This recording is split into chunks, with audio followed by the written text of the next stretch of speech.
우리는 살면서 수많은 교사들을 만나게 됩니다. 어떤 교사들이 참된 교사일까요? 물론 좋은 학위를 갖추고 또 많은 지식을 갖추면 좋은 교사가 될 수 있는 요건이 있겠지만 이것만이 다가 아니죠. 학생의 어려움이 무엇인지 아는 사람, 문제를 해결할 수 있도록 그 돌파구를 내주는 사람이 바로 참된 교사라 말할 수 있겠습니다. 그때 비로소 학생들이 그 배움의 마음이 또한 생각이 삶이 닿을 수 있기 때문이죠.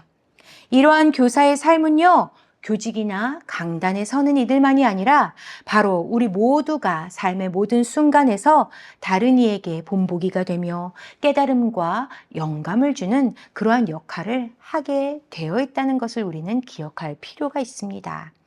특히 부모는 자녀에게 그런 존재이지요. 그 외에 이웃이나 친구들, 또 상사와 선후배 사이에도 배움을 주고 받습니다. 그러니 믿음의 여정을 걷는 우리가 만나는 모든 이에게는 그 어떤 가르침보다 바로 오직 예수가 전달되어야 합니다. 우리가 예수를 전할 때 그들에게 처한 어려움을 우리가 다 경험할 수 없습니다. 또한 그들과 늘 함께하지 못하기도 하지요. 그러니 그들의 어려움의 근원을 깨뜨리는 방법을 전해주어야 하는데 그것이 바로 예수 그리스도인 것이지요. 오직 예수께 우리의 생명이 있다는 그 진리를 간절히 빛을 찾는 이들에게 전하고 가르치는 것이 주님의 자녀로 부름받은 우리가 해야 할 일입니다. 오늘 바울과 바나바가 이 직면한 사건을 통해서 우리도 누구에게든지 가장 필요하고 가장 귀한 주님의 이름을 전하고 가르치는 복되고 아름다운 삶이 되기를 주님의 이름으로 축복합니다. 첫 번째, 참된 교사는 영혼의 갈급함을 봅니다. 바울과 바나바가 이 루스드라에 온 이유는요, 오랫동안 머물러 있었던 이고니온에서 그 유대인들의 핍박이 심해져서 그들이 돌로 치려 할 때 이를 피해서 온 것입니다. 하지만 두 사람은 이고니온과 복음을 포기한 것은 아닙니다. 그렇기에 여전히 이 도망쳐 나온 루스드라 지역에서도 복음을 전하는데요. 이는 모든 이에게 예수님이 필요하다는 사실을 알기 때문이지요. 그리하여 복음을 전하다가 돌을 맞을 뻔하였음에도 불구하고 다른 곳에 가서도 쉼없이 하나님의 말씀대로 이 땅 가운데 오신 예수 그리스도를 전하고 있는 것입니다. 오늘의 말씀 8절부터 10절까지 우리 함께 읽도록 하겠습니다. 루스드라에 발을 쓰지 못하는 한 사람이 앉아 있는데 나면서 걷지 못하게 되어 걸어본 적이 없는 자라. 바울이 말하는 것을 듣거늘 바울이 주목하여 구원받을 만한 믿음이 그에게 있는 것을 보고 큰 소리로 이르되 내 발로 바로 일어서라 하니 그 사람이 일어나 걷는지라. 바울과 바나바가 전한 이 복음은 루스드라에 사는 모든 이들에게 선포한 것입니다. 하지만 그중 한 사람이 더욱 귀를 기울여 이 말씀을 듣는데요. 바로 태어날 때부터 한 번도 걸어본 적이 없는 병자이지요. 그는 바울이 전한 이 주 예수 그리스도가 어둠 속에 한 줄기 비침을 깨달았고 또한 떨리는 가슴으로 그분을 향한 소망을 품습니다. 9절에 구원받을 만한 믿음이 그에게 있었다 함이 이를 증언하지요. 복음이 진실로 은혜이며 생명인 것은 살면서 단 한 번도 가능성이라는 단어를 가져본 적도 없는 이 사람에게 주님을 주목하기 시작할 때 이전과는 전혀 다른 새 삶을 주께서 선물로 허락하신다는 사실입니다. 아무도 그를 보지 않고 그에게 기대조차 하지 않지만 바울은 그의 믿음을 눈여겨보지요. 그리고 똑바로 일어나 걸으라 선포하자 그 병자가 용수철처럼 튀어올라 걷기 시작했습니다. 오늘의 이 말씀은 주님을 전하고 가르치는 자로 부름받은 바로 우리가 주님을 필요로 하는 자, 이 미세한 믿음으로써 주님을 간절히 찾는 자의 그 마음을 발견할 수 있어야 한다고 가르쳐 줍니다. 여러분, 헬렌 켈러를 잘 아시죠? 그녀는요, 어렸을 적에 열병을 앓고 난 뒤 안타깝게도 이 시력과 청력을 다 잃고 어둠 가운데 살아가고 있었습니다. 그런데 설리번 선생님을 만나고 난 뒤 그녀의 삶은 새로운 문을 열게 되는데요. 비가 내리던 날 선생님은 헬렌을 밖으로 데리고 나가지요. 그리고 한 손에는 빗방울을 맞게 하고 다른 손바닥에 물이라는 단어를 써줍니다. 물론 집안에서도 그 단어를 가르칠 때 이러한 방법을 사용했었어요. 하지만 그때는 의미 없는 간지러움에 불과했지만 이 경험은 전혀 달랐던 것입니다. 비를 직접 느끼면서 물이라는 단어를 깨달았을 때 헬렌은 비로소 살아있는 단어가 나의 영혼을 깨웠으며 빛과 소망과 기쁨을 주었고 감옥의 문을 비로소 열어주었다고 고백합니다. 아이도 길러본 적 없는 이 20살 된 설리번 선생님이 어떻게 헬렌에게 이러한 가르침을 줄 수 있었을까요? 바로 헬렌의 마음과 상태를 누구보다 잘 알았기 때문입니다.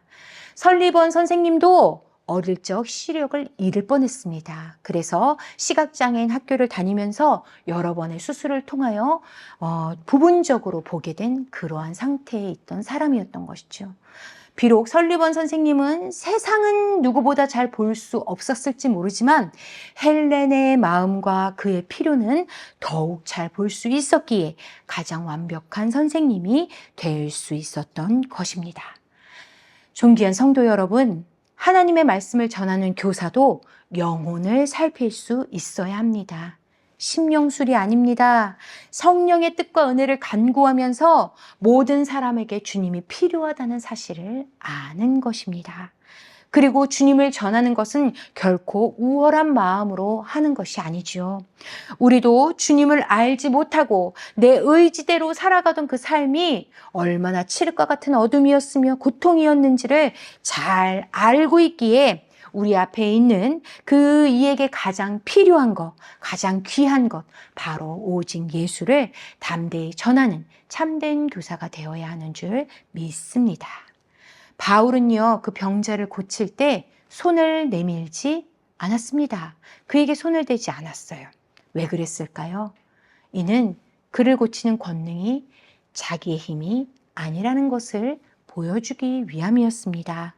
오직 병자에게 믿음을 주신 주님을 신뢰함으로 말미암아 치유의 역사와 영혼의 구원 또한 오직 주님으로부터 옴을 곁에 있는 이들이 다 함께 볼 수 있도록 그렇게 행한 것이죠. 물론 바울이 주님의 역사를 행할 때 아무에게도 손을 대지 않은 것은 아닙니다. 믿는 자의 안수는요, 내게 있는 능력을 그에게 전가하는 것이 아니라 바로 주께서 말씀하시기를 믿는 자들은 병든 사람에게 손을 얹은 즉 나으리라 하시는 이 말씀에 겸손하게 순종하는 마음으로 행하는 것이며 동시에 또 주님의 긍휼의 마음을 본받아서 이 병든 영혼과 세상을 향하여 주님의 마음으로 함께 어루만지는 기도의 마음, 사랑의 마음으로 이를 행하는 것이라는 사실이지요. 우리의 믿음이 다른 누구보다 더 크지 않을 수 있습니다. 우리의 믿음은 하나님이 말씀하신 것을 다 지킬 능력도 사실은 없으며 또한 세상 그 누구보다 더 귀한 어떤 충만한 지식을 갖지도 못했을지도 모르지요. 하지만 나 자신에게 또 우리 앞에 놓인 이에게 가장 필요하고 가장 귀한 것이 오직 예수라는 이 귀한 지혜를 우리에게 허락하셨습니다. 그러니 주님이 우리에게도 새 삶을 주신 것과 같이 이 갈급한 영혼에게도 새 삶을 허락하실 것을 오직 믿음과 감사와 기쁨으로 오직 예수를 전하는 여러분들이 되시기를 주님의 이름으로 축복합니다. 그때에 주께서 그 간절히 찾는 자의 부르짖음을 들으시고 고통 가운데 있는 그 육신과 영혼을 일으켜 회복하실 줄 믿습니다. 그런 주님을 신뢰하여 따르는 우리가 되기를 주님의 이름으로 축복합니다. 두 번째, 참된 교사는 언제나 오직 예수만을 전합니다. 우리 11절부터 13절까지 함께 읽겠습니다. 무리가 바울이 한 일을 보고 루가오니아 방언으로 소리질러 이르되 신들이 사람의 형상으로 우리 가운데 내려오셨다 하여 바나바는 제우스라 하고 바울은 그 중에 말하는 자이므로 헤르메스라 하더라. 시외 제우스 신당의 제사장이 소와 화환들을 가지고 대문 앞에 와서 무리와 함께 제사하고자 하니 루스드라 지역은요, 상업과 교통이 발달한 이 이고니온에 비해서는 아주 작은 시골 동네에 불과했습니다. 하지만 성문 앞에는 제우스 신당이 있고 이들은 제우스와 헤르메스를 섬기는 자들이었죠.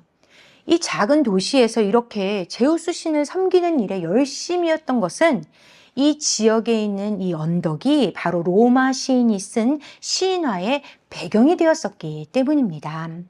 그 내용은 이렇습니다. 제우스와 헤르메스가 사람의 몸을 입고 이 땅에 왔는데 이 지역 사람들이 아무도 환대하지 않았던 겁니다. 결국 언덕 끝까지 올라갔을 때 그곳에 살던 가난한 노부부가 자신의 전 재산과 다름없는 그 거위 한 마리를 잡아서 이들에게 내어놓지요. 사람들을 향하여 화가 난 이 두 신은 대홍수를 일으켜서 다른 사람들은 다 진멸하고 노부부만 살려둔 채 그들의 집을 거대한 신전으로 바꿔주었다는 것이 바로 이들이 믿는 그런 내용입니다. 이러한 헛된 신화를 믿고 있었던 루스드라 사람들은 바울의 명령을 통해서 이 병자가 일어나는 것을 보니 옛 전설처럼 그 두 신이 다시 사람의 몸으로 우리한테 온 거구나. 이 사람들한테 우리가 화를 당하지 않도록 잘 극진히 이번에는 대접을 하자. 그런 마음으로 이렇게 소를 데려오고 막 화환을 그들에게 걸어주면서 신이라고 대우를 하려고 했던 겁니다. 이는 우리에게는 엄청난 영적 공격입니다. 주님이 받으셔야 하는 영광을 허구의 신이 대신 높임받고 있는 것이며 또 그도 부족하여 주님의 능력에 대한 이 찬사를 사람이 누리도록 유혹하고 있기 때문이죠. 만약 우리가 바울과 바나바와 같은 상황에 처했다면 어떠할까요? 이전 전도지에서 죽음을 당할 뻔했음에도 여전히 복음을 전하는 중이니 주님을 향한 이러한 열심과 충심에 대해 꽤 자랑스러운 마음이 들지 않았을까요? 그래서 이것이 주님의 선물이구나. 그래서 사람들이 우리를 칭찬해 주는 거나 라고 생각이 들 수도 있습니다. 그런데 바나바와 바울은요. 이 영광의 순간에 입으로나 마음으로도 단 한 톨도 자신의 의를 주장하지 않습니다. 오직 예수의 능력으로 우리가 여기까지 왔고 또 오직 예수만이 찬양받기 합당한 분이며 오직 예수만이 이들에게 필요하다는 사실을 조금도 흐트러트림 없이 지키고 있습니다. 그리하여 자신을 높이려는 이들을 향하여 옷을 찢고 소리를 지르며 온 힘을 다해서 그들의 어리석은 행위를 멈추게 한 뒤에 다시 복음을 전하지요. 우리도 언제든지 오직 예수만을 전하는 자가 되기 위해서 그들이 전하는 이 세 가지를 기억하기 원합니다. 첫 번째로 그들은 자기의 능력이 없음을 밝혔습니다. 우리는 당신과 같은 사람일 뿐이라고 고백했지요. 사실 바울은요, 굉장히 높은 학식을 갖춘 자이지요. 소위 자랑거리가 많은 자입니다. 하지만 바울은 그 사람들과 자신의 지식과 배경을 결코 저울질하지 않았습니다. 오직 예수 앞에 우리는 다 피조물이요 죄인일 뿐이며 오직 주의 은혜로만 의인이라 칭함을 받을 수 있고 그렇게 주님의 영광만을 바라보고 있지요. 또 두 번째로는 어둠의 빛을 비춥니다. 모든 만물을 지으신 분은 이 소설 속에 있는 허구의 신들이 아니라 바로 하나님이심을 선포합니다. 이들이 헛된 신을 버리고 하나님을 알고 하나님께로 돌아오는 것이 자신의 소임이라는 것을 잊지 않습니다. 세 번째로는 하나님께 영광을 올려드리죠. 지금까지 당신들이 살아온 삶에 하나님의 은혜가 여전히 있었다는 사실을 가르칩니다. 이들이 하나님을 알지 못하고 살던 날에도 하나님은 때때마다 비를 내리셔서 열매를 맺게 하셨고 또 풍요로이 먹고 마시며 기쁘게 살도록 이 하나님의 은혜와 돌보심이 당신들과 함께 있었다는 사실을 가르치지요. 목 놓아 이렇게 하나님의 말씀을 전하는 바울의 말에 그들의 어리석은 제사는 다 멈춥니다. 그럼 이 다음에 일어날 일이 어떤 일이어야 할까요? 성령의 감화감동 안에서 온 사람이 함께 믿고 찬양하더라. 이러한 내용이 일어나야 하는 것 아니겠습니까? 헌데 갑자기 얼토당토하는 일이 일어나고 맙니다. 이고니온과 안디옥의 유대인들이 루스드라까지 쫓아와서 이 무리들을 충동하여서 바울을 돌로 치게 한 것이죠. 얼마나 사정없이 돌을 던졌는지 죽은 자와 같이 되어 바울을 버리지요. 방금 전까지 바울과 바나바를 신으로 칭송하더니 금세 사람의 말에 그 마음이 바뀌어서 돌을 던집니다. 바울이 뭘 잘못했습니까? 그저 전심을 다하여 주님을 전하는 것밖에 없습니다. 근데 마치 주님이 바울을 버린 것 같습니다. 왜 바울을 피하도록 돕지 않으신 걸까요? 혹시 스데반을 처형했으니 너도 이것이 얼마나 고된 일인지 한번 경험해 보라고 그렇게 하신 걸까요? 아닙니다. 이러한 모든 생각은 저희의 시야가 좁은 까닭이지요. 바울이 돌에 맞아 죽어가는 그 고난의 순간 속에 예수님은 일하셨습니다. 바울이 그렇게 온 힘을 다해 전하던 예수 그리스도가 선포되게 하셨습니다. 사도행전 16장 1절을 제가 읽겠습니다. 바울이 더베와 루스드라에도 이르매 거기 디모데라 하는 제자가 있으니 그 어머니는 믿는 유대 여자요 아버지는 헬라인이라. 디모데후서 3장 11절입니다. 박해를 받음과 고난과 또한 안디옥과 이고니온과 루스드라에서 당한 일과 어떠한 박해를 받은 것을 내가 과연 보고 알았거니와 주께서 이 모든 것 가운데서 나를 건지셨느니라. 마지막으로 디모데후서 1장 5절을 읽겠습니다. 이는 내 속에 거짓이 없는 믿음이 있음을 생각함이라. 이 믿음은 먼저 내 외조모 로이스와 내 어머니 유니게 속에 있더니 내 속에도 있는 줄을 확신하노라. 디모데는 바울의 아들과 같은 자이지요. 그의 고향이 바로 이 루스드라입니다. 그리고 디모데 안에 주님을 향한 그 믿음의 근거가 바로 바울이 루스드라에서 당한 이 박해에 대해 살펴봄으로 생겨났다고 말하고 있습니다. 그의 어머니와 그의 외할머니가 바울의 참혹한 고난의 현장을 보고 바울이 전한 주 예수 그리스도를 믿게 되었고 이 믿음을 디모데에게 가르쳐 준 것이지요. 존귀한 성도 여러분, 특별한 사람만이 주님을 가르치는 참된 교사로 부름받은 것은 아닙니다.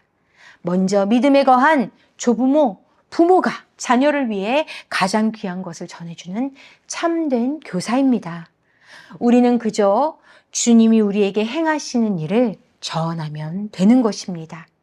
우리가 주님을 알지 못했을 때에도 우리를 먹이시고 입히신 그 은혜의 주님을 찬양하는 것이며 또 우리가 전심을 다해 주님을 전하며 살아갈 때 이러한 생각지 못한 일들을 맞이할 때도 그 가운데 함께 하시고 일하시는 주님을 찬양하는 것입니다.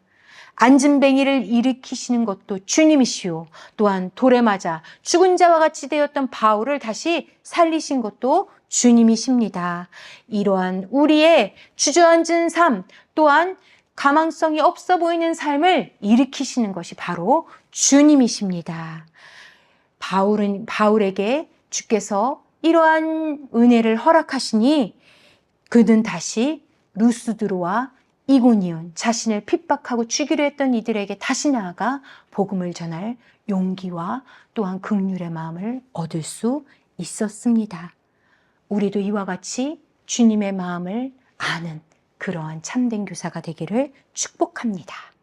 어둠 속에서 이 주저앉아 빛과 길을 애타게 찾는 이들에게 길이요 진리요 생명 되시는 우리 주 예수 그리스도의 이름을 우리가 영광에 있을 때나 고난에 있을 때 그것을 우리 것으로 삼지 않고 오직 예수만 전하는 복된 우리의 삶이 되기를 주님의 이름으로 축복합니다. 아멘.